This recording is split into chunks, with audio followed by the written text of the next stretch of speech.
Fala, bacharéis do Botequim, sejam todos muito bem-vindos a mais um vídeo. Hoje vamos falar um pouco de Max Verstappen e os outros tetracampeões. O doutor holandês, ele garantiu o seu quarto título aí no último GP de Las Vegas e entrou num seleto grupo de pilotos com 4 títulos mundiais da Fórmula 1, e aqui a gente vai trocar uma ideia, relembrar um pouquinho cada um deles e tentar fazer um pódio, vamos dizer assim, de quem é o melhor entre os 3 tetracampeões.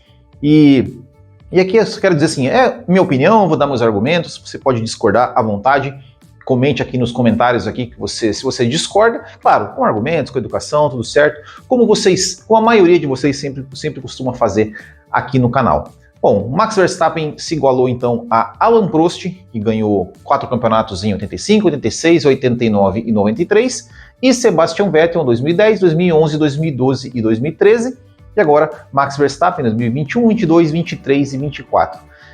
Onde que Max Verstappen se coloca dentro aí desse pequeno grupo de 3 pilotos tetracampeões do mundo? Eu vou começar então a fazer aqui o meu pódio, colocando não vou dizer o pior, porque nenhum deles é ruim, mas do que eu acho menos, também não vou dizer menos talentoso, enfim, vocês entenderam o que eu quero dizer, né? Bom, eu vou começar então falando do Sebastian Vettel. Quer dizer que eu acho o Sebastian Vettel um piloto ruim, um pior, que ele não merecia o tetracampeonato? Absolutamente não.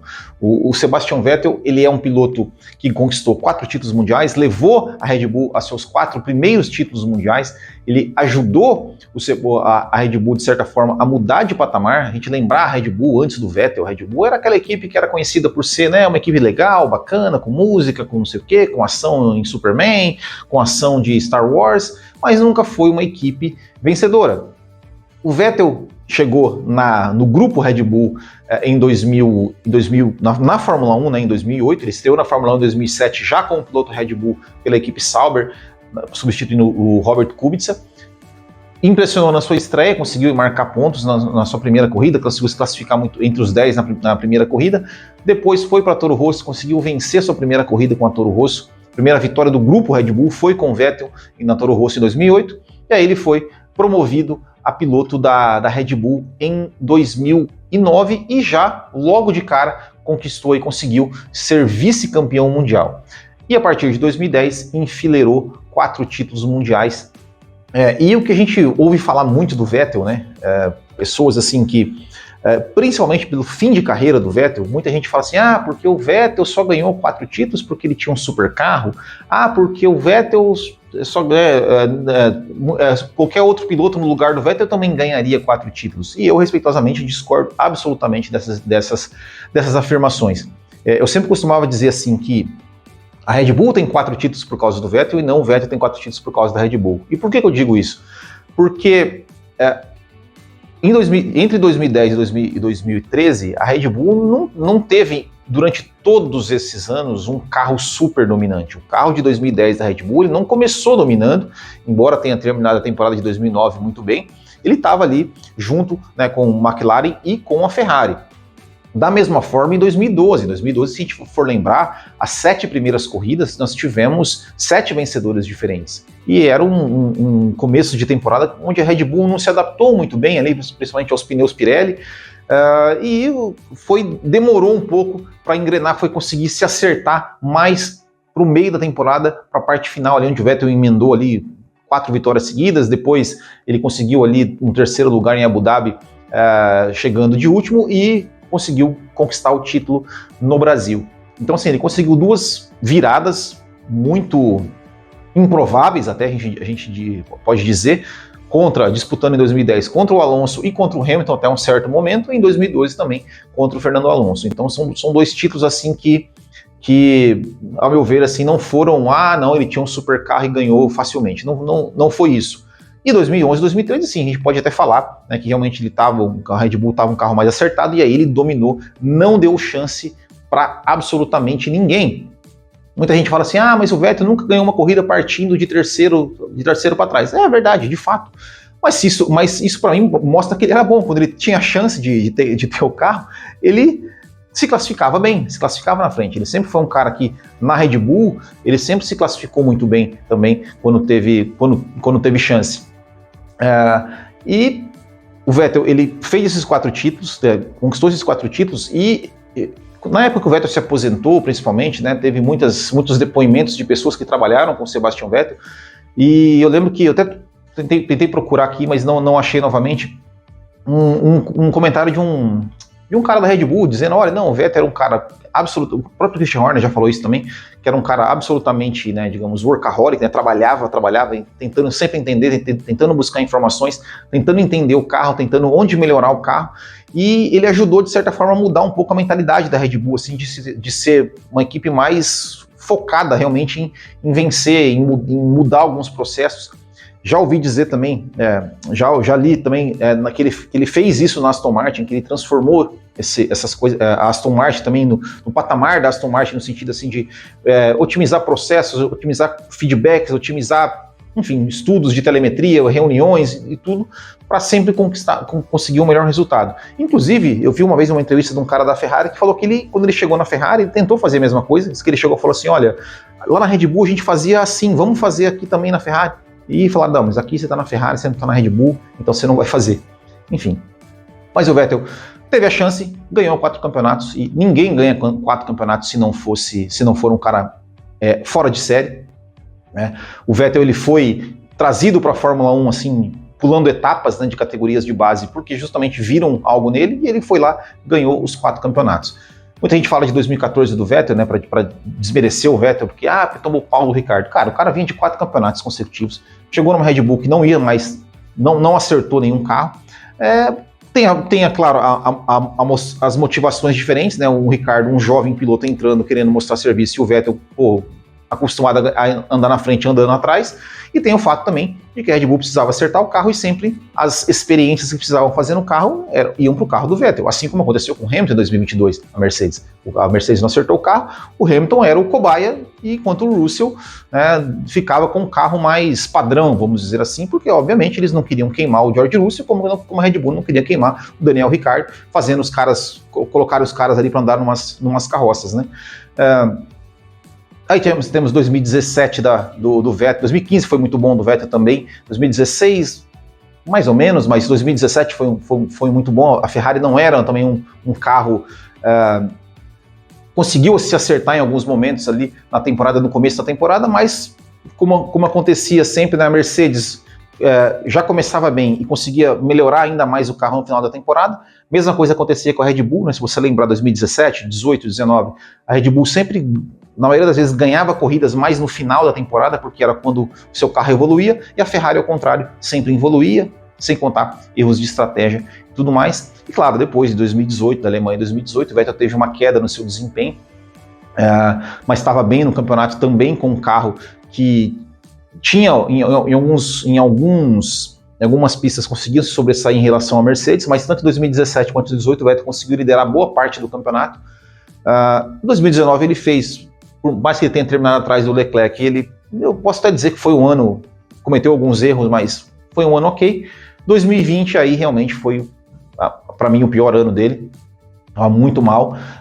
2021 no Aston Martin ele começou mal, mas depois ele se acertou, e eu acho que 2022, principalmente depois que ele anunciou a aposentadoria, e aí ele conseguiu fazer ótimas corridas, conseguiu fazer realmente bons resultados. Enfim, eu acho que as pessoas desvalorizam muito o Sebastian Vettel, né? E eu acho que ele merece sim um pouco mais, ter a sua carreira um pouco mais respeitada pelo que ele fez, porque não é para qualquer um pegar uma equipe que sempre foi uma equipe de médio grid e de repente chegar lá e ganhar 4 campeonatos na história, até hoje sendo o mais jovem piloto campeão do mundo, mais jovem bicampeão, mais jovem tricampeão, mais jovem tetracampeão. Acho que isso não é para qualquer um, mas mesmo assim, dito isso, Sebastian Vettel, ao meu ver, entre os 4 tetracampeões, fica no 3º lugar do nosso pódio, mas isso não quer dizer que ele é um piloto ruim, isso não quer dizer que ele é um piloto muito abaixo dos outros 2. Apenas uma questão de preferência. E agora, temos Verstappen e Alain Prost. Qual dos dois é melhor? E aqui eu vou dar a minha resposta.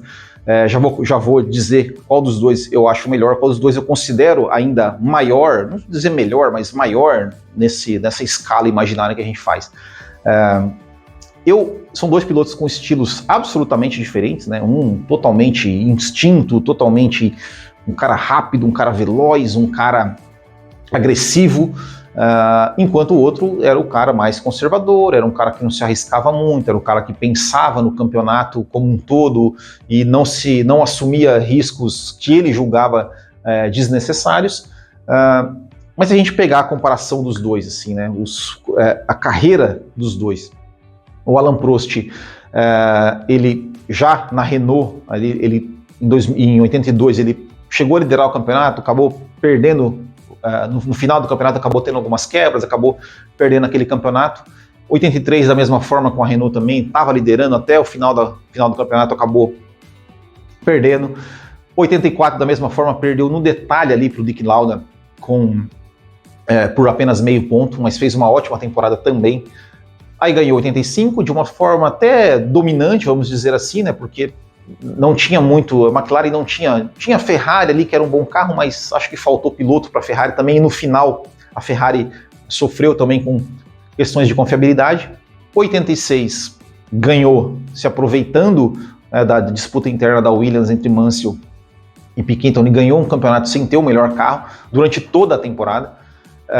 E aí depois ganhou 89, que muita gente questiona, porque não sei o que, mas cara, foi um título absolutamente merecido.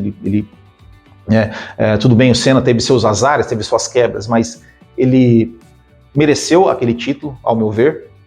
E 93, que para mim foi, assim, digamos, o pior ano do Alain Prost, porque ele pegou um carro dominante, mas tinha ficado um ano fora, não foi um ano assim tão bom do Prost, mas eu acho que os anos dele disputando ali pau a pau com o Ayrton Senna, 88, 89 e 90, mesmo estando na Ferrari, eu acho que tem um peso muito grande, e sem contar, claro, o título de 86. O Max Verstappen, por outro lado, ele tem o 2021, que foi absolutamente fantástico, né? Ou seja, ele é o jovem talento que destronou o super campeão num campeonato absolutamente espetacular, e isso tem um peso muito grande.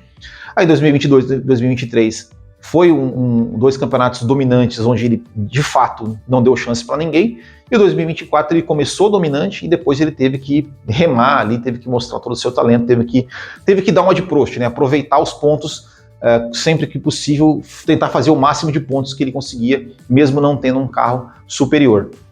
É uma escolha muito difícil, mas eu acho que nesse momento, eu ainda, né, como a gente já tem, né, digamos, o encerramento a carreira completa do Prost para a gente analisar, cara, eram épocas diferentes e tudo mais. O Prost ele foi 4 vezes campeão, 4 vezes vice-campeão. Então eu ainda coloco hoje, na história da Fórmula 1, o Prost um pouquinho à frente do Verstappen, mas eu acho que o Verstappen tem toda a capacidade aí para conseguir superar também o Alain Prost, ganhar mais títulos e se tornar, quem sabe, até o maior piloto de todos os tempos da história da Fórmula 1. De novo, de maneira nenhuma eu estou desmerecendo o Max Verstappen, muito pelo contrário, né? O Verstappen, desde que ele entrou na Fórmula 1, ele sempre se mostrou, né, um fenômeno, né? Ganhou sua primeira corrida com 17 anos, depois sempre que chegou que esteve na Red Bull, mesmo quando a Red Bull era a terceira força, ele sempre ganhou corridas, sempre se destacou, cometeu seus erros, obviamente, né, muito mais do que o Prost, né? O Prost não era um cara que se arriscava muito, mas aprendeu com seus erros, evoluiu de maneira espetacular, mas ainda olhando carreira por carreira, não sei, talvez até seja um pouco de saudosismo da minha parte, não sei, talvez, mas eu ainda coloco o Prost um pouco mais acima, mais pelos adversários com que ele enfrentou e derrotou, né? Ele derrotou o Lauda, ele derrotou o Senna, ele derrotou o Piquet, e eu acho que são caras que têm muito mais peso, né? Embora o Verstappen tenha derrotado o Hamilton, mas em 2024 ele teve, digamos, um equilíbrio muito grande, mas não dá para comparar, né? Por exemplo, o Norris, o Piastri, Leclerc e Sainz com Piquet, Lauda e Ayrton Senna.